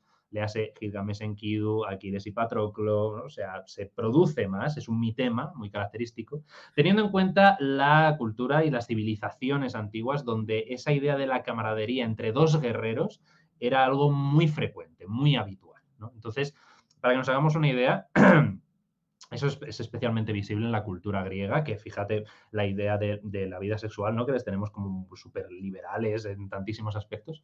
Ellos incluso hablaban de distintos niveles de afecto, por así decir, ¿no? En el mundo griego. De hecho, el término correcto sería de 4 tipos de amor, ¿no? El eros, el ágape, filia y estorgé, ¿no? Entonces, claro, pasa desde lo que es puramente erótico, ¿no? Que es la idea de la pasión, de la atracción y ya está, y aquí nos despedimos, ¿no? El ágape, que es, y que eso además siguió siendo utilizado, ¿no? Esa idea del amor, el más elevado, ¿no? El amor incondicional, entregado, etcétera. Pero claro, está el amor que es superior a la filia, porque la filia sí que es amistad, sí que implica cariño, ¿no? Afecto, ser fraternal, pero es que resulta que la idea de la estorgé es una idea de el amor que se produce de una forma natural, ¿no? Y esa naturalidad se aplicaba casi siempre en los casos de las relaciones familiares, ¿no? Siempre se habla, por ejemplo, de una madre con su hijo, lo que siente es estorgé, pero también se utilizaba en estas relaciones. Las relaciones entre personas que compartían muchísimos días de su vida juntos, ¿por qué eso? Porque estaban en el ejército, en la marina, eran mercaderes que eran socios, y entonces ese lazo, ¿no? Esa relación que se establece entre esas personas dejaba de ser la simple filia, ¿no? Que es esa amistad, camaradería y demás, que es la que pueden tener a día de hoy dos amigos, y se convierte en algo más fuerte. Y entonces es un vínculo generado de una manera natural por el trato, pero que es más poderoso que la propia filia, ¿no?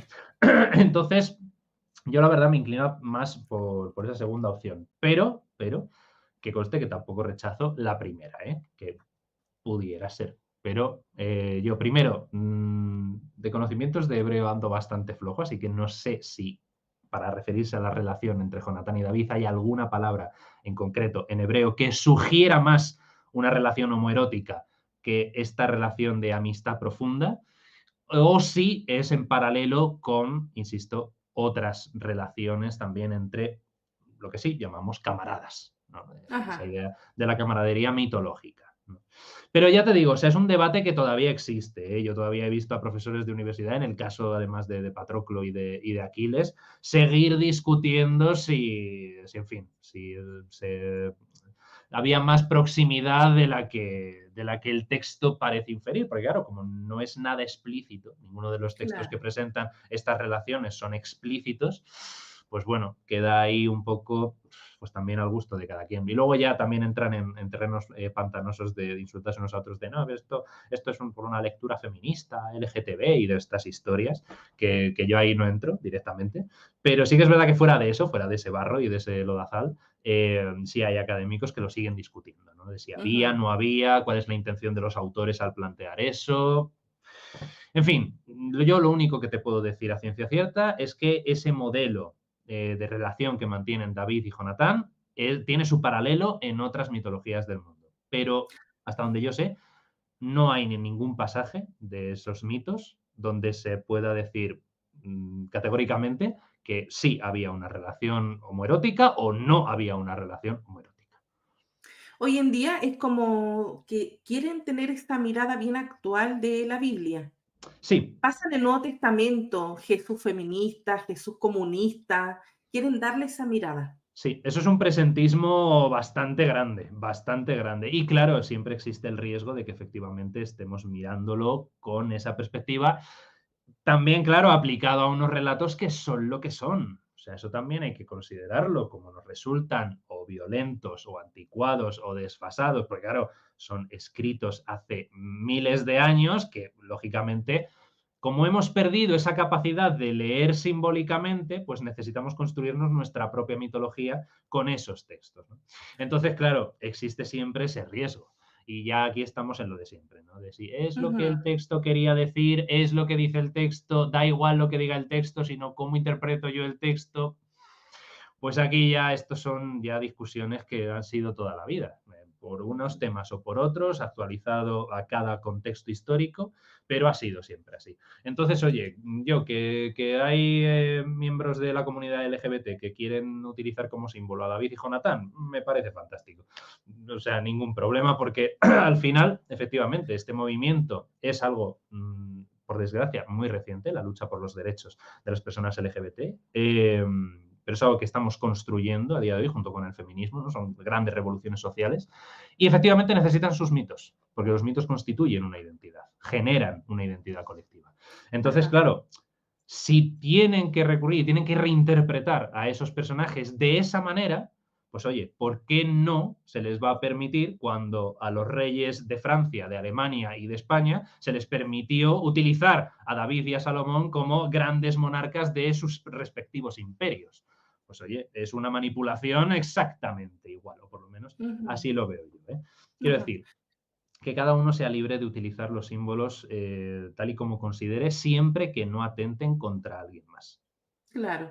Mi amiga Sandra comenta que en hebreo no lo sugiere. Claro, me lo imaginaba. O sea, eso es verdad, o sea, nunca lo he leído a nadie decir, cuando se trataban estos temas, nunca he oído que un argumento fuese, no, es que en este pasaje se utiliza el término hebreo tal que significa no sé qué. Nunca lo he oído, pero podía habérseme pasado y no, pero claro, o sea, de hecho probablemente sea deliberadamente ambiguo, porque también podrían ser muy puñeteros con eso. Entonces, claro, es como, bueno, dejarlo a la imaginación. Si es que es un mito, está hecho para que se interprete, entonces cuanto menos de rigor en los detalles den, mucho mejor, porque Ujú. precisamente es eso, se Mira, trataba de interpretar. Alejandro dice, como miembro de la comunidad LGBTQ+, qué bonito lo que acaba de decir el profesor. Gracias, Alejandro. Es verdad, lo creo sinceramente, o sea, como es eso, como hemos perdido esa capacidad de leer mitos, ¿no? Y estoy cansado ya de ver a rabinos, de ver a imanes hablar en unos términos tan materialistas, tan literalistas de sus tradiciones. Oye, de verdad, que fuesen los gays, las lesbianas, los trans y los bisexuales los que cogieran de nuevo los mitos hebreos y los volvieran a convertir en mitos, yo aplaudo con las orejas, de verdad. O sea, depende de vosotros, cuenta con todo mi apoyo porque es realmente devolverle su esencia. Es que no lo interpretaban así. Bueno, ya, pero es que no lo interpretaban así en el siglo octavo, tampoco lo interpretaban de la misma manera en el siglo primero, en el siglo tercero, en el 15 o en el 20. La interpretación siempre ha cambiado y el mito tiene que responder a las necesidades de la comunidad que utiliza ese mito. Porque si no, el mito está muerto. Ay, qué lindo. Aprovecho de leer a Raulito. Él dice, lástima que mi vecino no se interese en estos temas. Él tiene una mentalidad casi del mesolítico. Seguro que encontraría la clave justa. Pues sí, fíjate que precisamente en tiempos prehistóricos, de hecho, no, el miércoles tengo una clase sobre el arte sagrado en la prehistoria y efectivamente, o sea, siempre se dice, no, es que tiene un pensamiento neandertal, tiene un pensamiento prehistórico. Perdonadme, pero yo aquí tengo que defender a nuestros más antiguos antepasados. Ya nos gustaría a nosotros tener el pensamiento simbólico que tenía esa gente. O sea, que lo veían todo como un símbolo en función de los restos encontrados y de estudios antropológicos que se han realizado, haciendo comparaciones entre sociedades que siguen manteniendo a día de hoy el estilo de vida de la prehistoria, está hablando de aborígenes australianos, de personas también en Sudamérica que no han tenido una revolución agrícola y por lo tanto siguen manteniendo ese mismo estilo de vida. Es impresionante la capacidad de pensamiento simbólico, de pensamiento creativo, poético, metafórico, que tienen en cada tarea de su vida, desde que se Ajá. levantan hasta que se acuestan. Es increíble. Mira, Rockero Neil, Vaquero dice, Neil. ¿dónde puedo ver eso? Yo quiero ver esa clase. Yo te animo a que te anotes en los cursos del Centro Ultrella.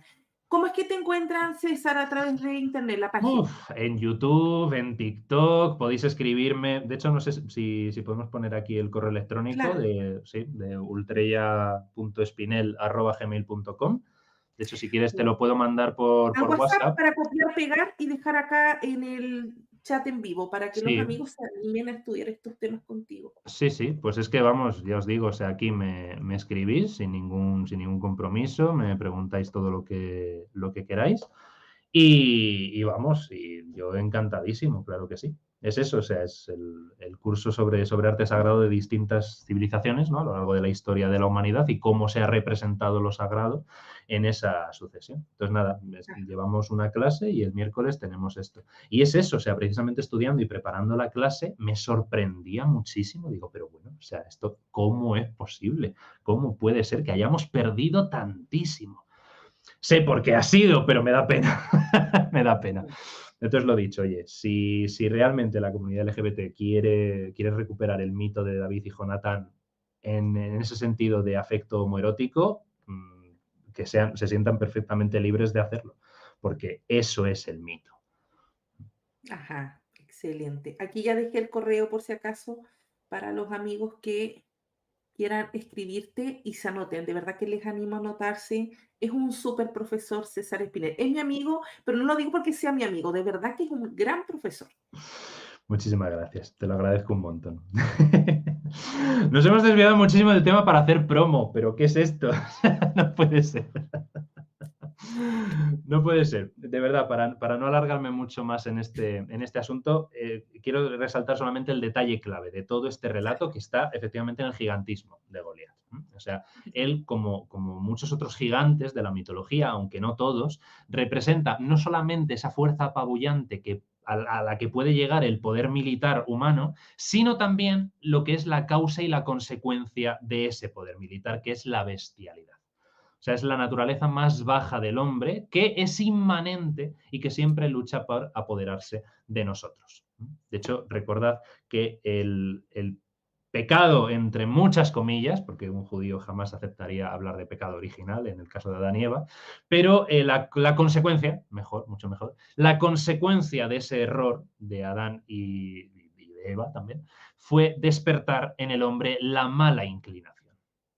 Entonces, esa mala inclinación es la que defienden los rabinos, que está constantemente luchando por apoderarse de nosotros y es contra la que tenemos que estar luchando también nosotros constantemente. Entonces, para vencer esa mala inclinación, para vencer esa bestialidad de la que somos capaces, según la cosmovisión religiosa, Dios necesita al hombre tanto como el hombre necesita a Dios. Es decir, requiere de ese anclaje a lo espiritual, a lo sagrado, porque es eso lo que le eleva sobre las bestias, lo que le hace ser verdaderamente humano. Ujú.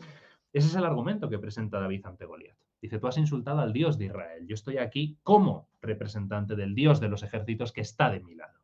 Goliat en ningún momento hace ninguna referencia a los dioses de los filisteos, ¿no? Porque es esa idea, ¿no? La idea de la bestialidad humana. Entonces, el combatir a un gigante representa la evolución de la vida hacia una espiritualización creciente, ¿no? Por eso, Goliat también habla de que los ganadores esclavizarán a los perdedores, ¿no? Habla de jerarquizar a los seres humanos, mientras que David simplemente sostiene que hay Dios en Israel y que Ujú. a ese Dios pertenece la victoria y la derrota y por lo tanto solo a Dios se puede servir, no a los vencedores.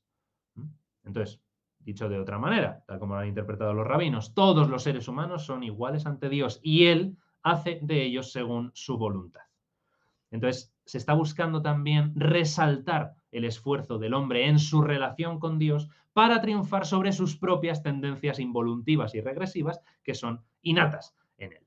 Entonces, los relatos de la lucha contra los gigantes son una llamada al heroísmo humano, porque el gigante representa todo lo que el hombre tiene que vencer para liberar y hacer florecer su personalidad total y plena.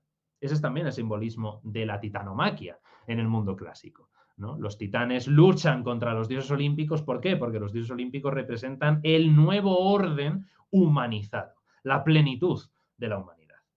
Por eso, como decía Pico de la Mirándola, ya en época renacentista, Dios ha dado al hombre la libertad para rebajarse y revolcarse por el barro entre las mismas bestias o elevarse y habitar los cielos junto a los más altos espíritus.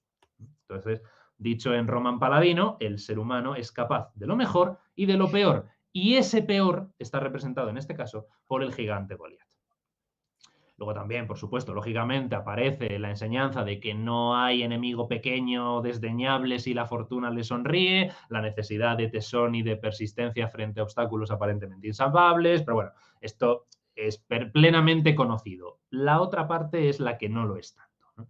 Entonces, esa lucha contra el gigante supone la construcción de la personalidad y de la identidad, porque gracias a su victoria contra Goliat se gana David el derecho de ser lo que podríamos llamar un condottiero, ¿no? Está al servicio del rey, está rodeado por sus compañeros de guerrilla, son compañeros que van a formar su guardia militar, son los oficiales mayores de su tropa, y sus sucesivos éxitos le van a ir brindando el apoyo y el aprecio del pueblo. También del propio Jonatán, también de Mical, que será su esposa, los hijos del rey Saúl. Entonces, el nuevo orden se está construyendo, ¿no? Y eso hace que el antiguo orden se tambalee y quiera y necesite defenderse para sobrevivir. Ese es el origen de todos los extremismos, ¿no? Cuando el orden cambia, el antiguo orden se siente amenazado y responde. Y ahí de ahí comienzan los celos de Saúl, sus pretensiones de matar a David, y este se ve obligado a huir. Y exactamente lo mismo, antes hemos hablado de la titanomaquia, lo mismo ocurre de nuevo en la mitología griega, pero con la tifonomaquia, ¿no? Aparece Tifón, que hace huir a todos los dioses, con la excepción de que finalmente los dioses ayudados por Heracles vencerán a Tifón, pero no va a ser David el que mate a Saúl, pero sí será el hecho de la muerte de Saúl lo que le lleve a convertirse en rey. Y, como hemos dicho, es el David rey, cuando David se convierte en rey, cuando la cosa se complica, se tuerce. Porque ya lo hemos ido diciendo a lo largo de este encuentro, ¿no? Dice, ¿qué es el rey? No ya lo que debería ser, que eso trae tela que cortar, sino lo que la figura del rey representa. Esto utilizo siempre un ejemplo porque me parece fantástico y que queda meridianamente claro.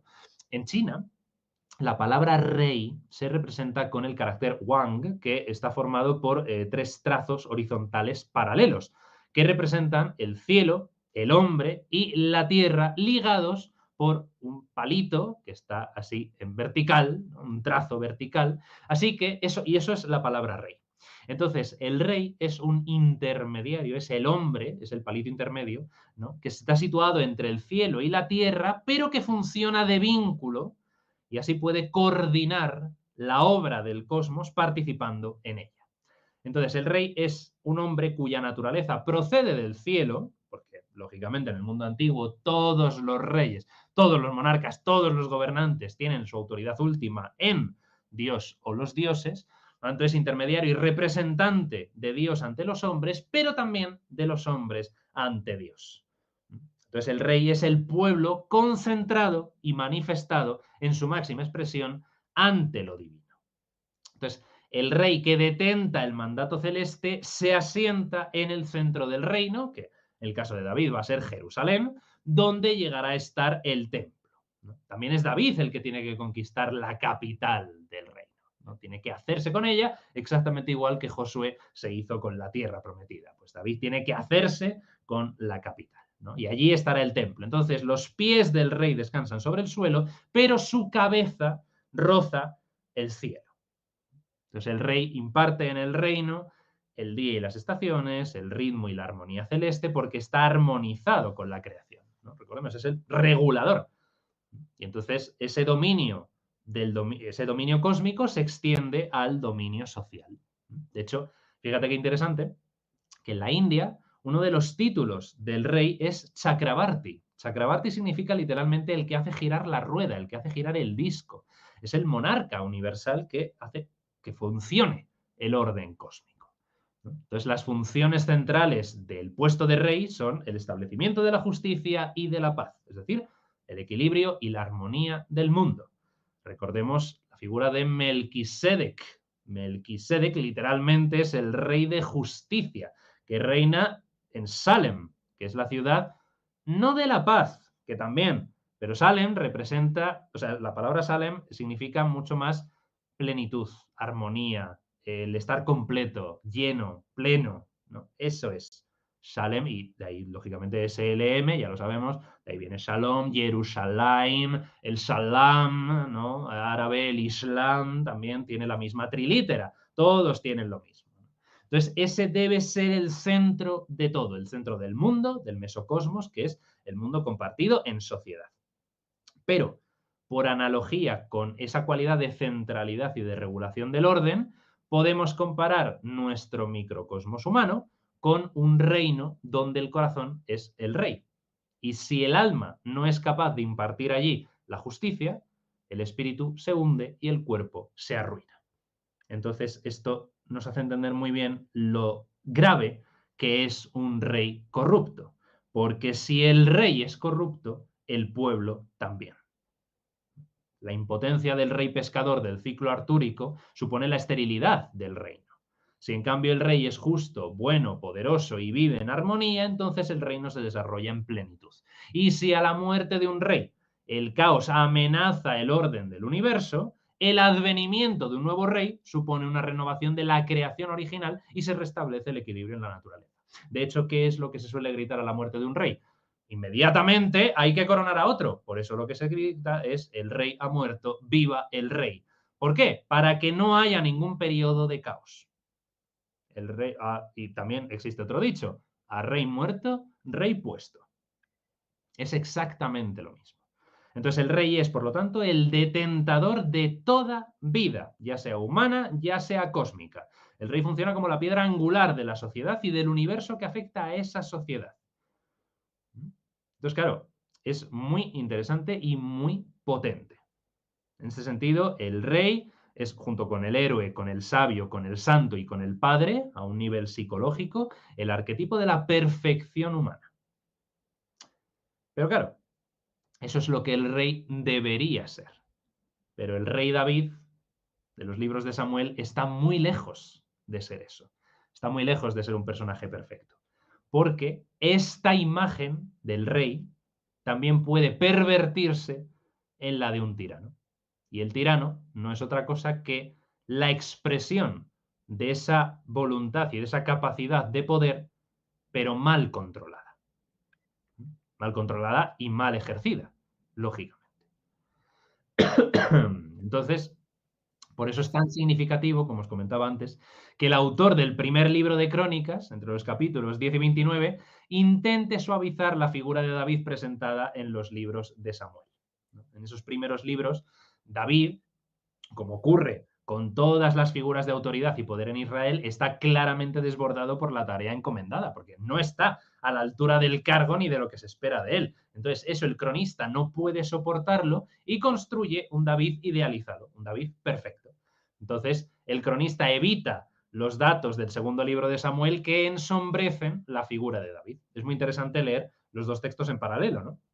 El cronista, por ejemplo, pasa por alto sus días fugitivos por el desierto de Judá con los filisteos, que recordemos los pasa combatiendo y matando a los israelitas, omite totalmente el crimen de David contra Urías y Betsabé y, por supuesto, menciona el castigo de Dios a David por esa conducta, ¿no? Toda la conjura de su hijo Absalón tampoco aparece, las humillaciones que éste le hace pasar no hay noticia de ellas, y además no solo eso, sino que la profecía de Natán, contenida en el segundo libro de Samuel, en el capítulo 7, va prescindiendo ya para el cronista del sucesor inmediato de David para cargarse de contenido mesiánico en el capítulo 17 del primer libro de Crónicas, ¿no? Entonces, claro, el cronista, ¿qué hace? Tiene esa tradición mitológica del rey David, pero hay cosas que no le gustan. Entonces decide cambiarla y construir un mito de David como rey santo e ideal, exactamente igual que su hijo Salomón. Y por eso retoca, sin ningún tipo de problema, las narraciones de los libros de Samuel y del Primero de Reyes, lo que acaba generando, lógicamente, relatos incompatibles que, como es habitual, están ambos presentes en el canon bíblico. ¿Por qué ocurre esto? Porque se trata precisamente de eso, que en la misma obra convivan el David ideal, el sabio, el bueno, sin fisuras, que representa la máxima aspiración del ser humano y la plena realización de todos los ideales, es decir, lo que debemos aspirar, con el David más humano, el David que comete errores y a veces directamente maldades, el David que llora, el que se arrepiente, el que canta, el que está preso de la fragilidad típica de la condición humana, el que es un completo desastre en su casa al final de su vida y sin embargo ahí sigue considerado el gran rey, unificador y líder de la edad de oro de la monarquía israelita, siempre según la mitología, insisto. Entonces, están los dos Davides. Antes que hablábamos, ¿cuántos Davides hay? Bueno, pues 5, 2, 3, los que sean. Aquí hay dos. Está el perfecto y el humano. Es decir, a lo que tenemos que aspirar y lo que somos.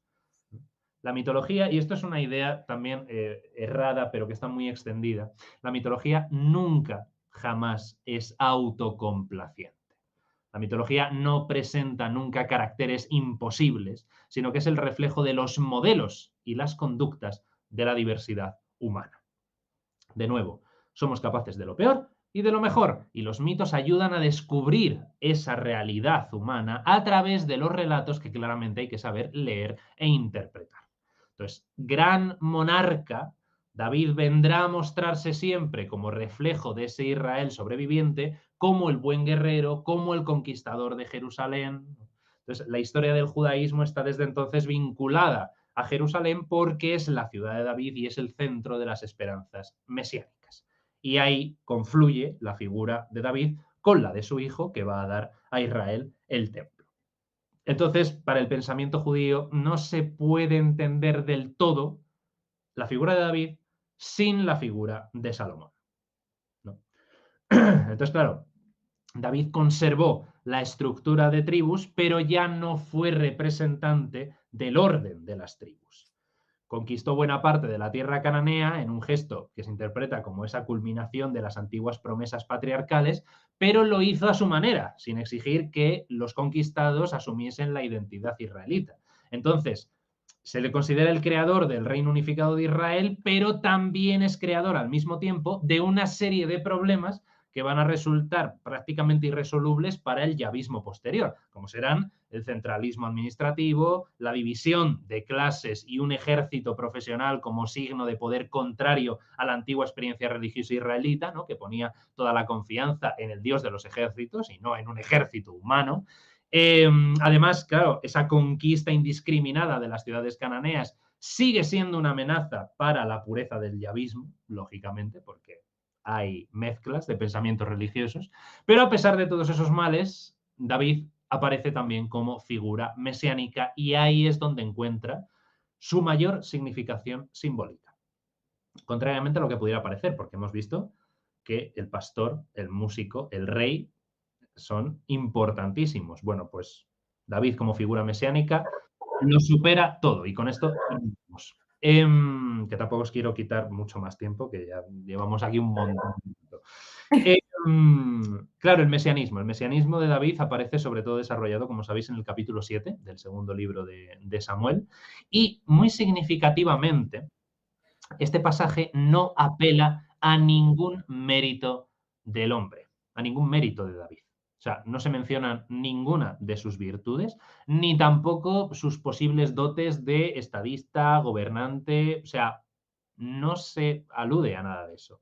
Solamente es Dios el que actúa y edifica una posibilidad de futuro, una dinastía para el rey y para el pueblo solo porque quiere, porque Él es el único rey, Él es el único pastor verdadero. Entonces nos encontramos de nuevo ante ese don de la elección. Dios elige a Noé, elige a Abraham, a los patriarcas, a José, a Moisés y a Josué, a los jueces, a Samuel, a Saúl, a David, hasta el futuro. Va eligiendo. Entonces, una de las claves más importantes del judaísmo, como sabéis, es la convicción plena, la autoconciencia absoluta de Berit, de la alianza, del pacto, ¿no? Que implica esa elección de Dios hacia su pueblo. Y cada vez que se renueva esa elección, se establece un nuevo comienzo. Antes había una esperanza latente, había un camino, pero ahora, a través de David, Dios suscita un orden fuerte de estabilidad para los israelitas. Entonces, en ese sentido, se puede afirmar que la permanencia de la monarquía establecida y apoyada por Dios abre una especie de realidad que es segura para su pueblo. ¿no? Ya no son promesas que se dieron a nuestros padres y tal. No, no, no. Hay concreción, ¿no? Entonces, los reyes del entorno, de Egipto principalmente, actuaban como signo y presencia de los dioses, pero Israel había rechazado la monarquía sagrada. Y ahora Dios quiere construir una casa, una descendencia para el rey, ¿no? La famosa casa de David que hemos hablado antes, ¿no? De la estela de Teldán. Bueno, pues David había querido darle una casa a Dios, pero no pudo hacerlo. En cambio, Dios puede y quiere ofrecer una casa, es decir, un espacio de vida perenne a David y a su descendencia. Y es así como se constituye como un padre, precisamente en el lugar donde se expresa la responsabilidad y la acción más honda, más profunda de David, que es en el trono de Jerusalén, ahí es donde se introduce definitivamente Dios, al garantizarle vida y trono para su familia. Por eso Dios se porta como padre del hijo, es decir, del descendiente de David. Este tema se desarrolla ya en clave mitopoética en los famosos salmos de la coronación, ¿no? Por ejemplo, el Salmo 110. Entonces, en ellos puede parecer que entre la divinidad y el rey hay una especie de simbiosis sagrada, de comunicación de naturalezas, pero no, los hijos de David son meramente humanos y como tales tienen que hacerse portadores del Shalom en la tierra. Esa es su responsabilidad. Ajá. Y esa es precisamente la responsabilidad del rey. Claro, cuando no hay rey, cuando se acabó la monarquía judía, ¿qué pasa? Pues unos dirán que habrá que esperar a que el rey vuelva, que serán los más extremos del sionismo religioso, que ahora hablaremos de ello para cerrar, y habrá otros que dirán que no, que cada judío se ha constituido en rey de Israel y tiene por lo tanto la responsabilidad de llevar el salón al mundo. Entonces, para muchos judíos de hoy en día, David es un signo de la identidad nacional y de la independencia del pueblo de Israel. El Maguen David, ¿no? La famosa estrella de David, tomada presuntamente del oráculo de Balaam, ¿no? De Números 24-17, se acabó convirtiendo en la Europa del siglo XIII en un signo de identidad del pueblo judío. Y hoy, como sabemos, es bandera y signo básico del Estado de Israel. Entonces, precisamente por eso, los judíos nacionalistas, los seguidores más extremos del sionismo religioso, afirman que el Estado de Israel es un paso previo al cumplimiento de las profecías mesiánicas de David, tal como se recogen y desarrollan en el segundo libro de Samuel y en varios salmos mesiánicos. Y digo que lo entienden que es solamente el paso previo porque estos judíos no quieren un presidente como Isaac Herzog, ni un primer ministro como Benjamin Netanyahu, porque no quieren una Knesset, no quieren un parlamento, no quieren un estado parlamentario, no quieren nada de lo que hay ahora.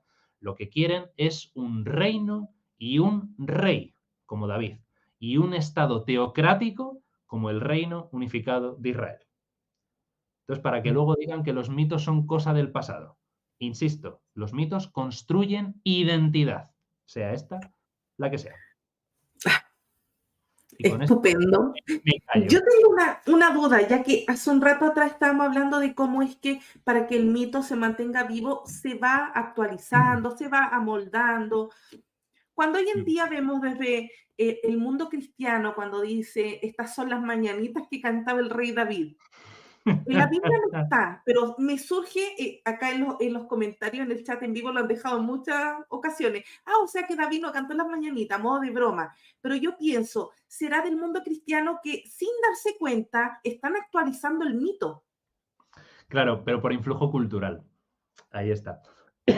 Claro, o sea, no es una, no es una relación porque eso es importante siempre. O sea, el mito siempre ha tenido el componente religioso, siempre. De hecho, eso es uno de los principios que distingue un mito de, por ejemplo, una leyenda o un cuento o algo así. Uno de los principios elementales es eso. El mito siempre está ligado a un ritual, ¿no? A una liturgia, a un ambiente cultural religioso. Claro, a día de hoy, efectivamente, esas figuras como somos en gran medida cristianos culturales, ¿no? Porque nuestra cultura es cristiana, aunque no participemos de ese sistema de creencias, sí somos herederos de todos estos personajes, pero ya, claro, los vamos a utilizar en otros contextos, porque es eso, o sea, los tenemos aquí grabados, ¿no? Y entonces, aunque no seas creyente, aunque no hayas ido nunca a la iglesia, más o menos sabes quiénes fueron Jesús, Moisés, Noé, lo que les pasó, ¿no? O sea, tienes ideas, ¿no? Aunque solo sea por las películas que hayas visto, da Exacto, sí. igual. O sea, es nuestro trasfondo, uno de nuestros trasfondos culturales. Forma parte importante de nuestro trasfondo cultural. Entonces, indudablemente, es la manera que tienen de mantenerse vivos, pero no en el mismo sentido que tenían antes. Que a lo mejor no tienen por qué hacerlo. Eso al final solamente lo decide el tiempo. Pero sí, es eso, es por influjo cultural, porque son las herramientas con las que contamos. Vamos a cerrar con esta pregunta de Joseph. Joseph pregunta, ¿será que la historia del rey Arturo se habrá inspirado del rey David o de otras mitologías? Bueno, estamos un poco en lo de siempre, ¿no? O sea, si realmente ha habido una influencia directa o si resulta que, claro, como el ser humano es humano en todas partes y ha habido reyes y ha habido gobernantes en todas partes, pues claro, ya tenemos ejemplos, ¿no? De culturas que no han entrado en contacto, pero que su tradición mítica es muy semejante, ¿no?